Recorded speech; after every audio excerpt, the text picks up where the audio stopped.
Kumaandiin maal isin gooti? Kumaandiin hiika keenya fitti, hiika ba'aa fitti, inni immoo karaa jireen jabu. Of seeraan dhufeeramu. Feera. Eessa jirare? Deettaa? Rabbi akka jechuun amma hin barbaannu jechuudha bini? Maal jechuudha inni takka harka wal qaxxaamurtee kun hin barbaannuudha? Hin barbaannuudha? Maali? Kumaandiin jaallattu isin? Hin jaallannu? Maal isin goote? Abaabichaa jaallanna. Maal isin goote? Maal isin goote? Hiika keessan inni isheen fixxoo hiika Oromoo fixaa oolte miti. Nummoo gaamma isin irraa deebiifna se'e. Kaasa nuuf jettanii gubachaa hartuu isin.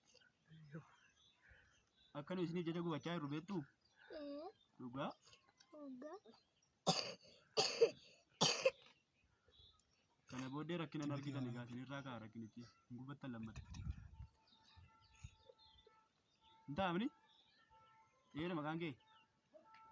Sanyii. Inni sunoo? Mee ta'u kumaandiin jaallattaa? Maal si goote? Baaduu shanii nama hiiti. Nama hiiti miti? Shanii jirti mo'atte. Shanii jirti mo'atte. Shanii gaafatti? Gaafa uftee namicha tokkotu koshoroo falaattee akka jette yeroo maabaa'utu achi kee okkotanii taa'aa jiru.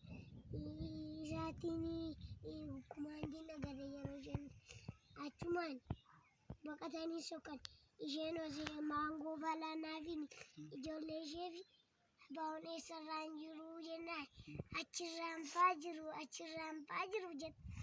Namicha takka hiriitti maa? Immoo rakkoon qabu walitti baane jeen nuti immoo as kiyaabachaa jira hoolota eegaa jiru. Tokko somneetus akka fayyaatti akka ilaalle achi ilaalla akka ilaalle achi ilaalla.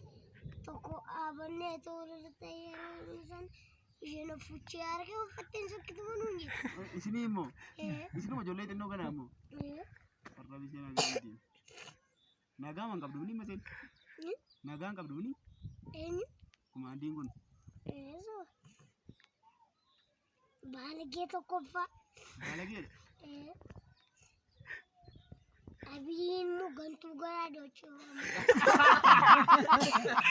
Ayo, no,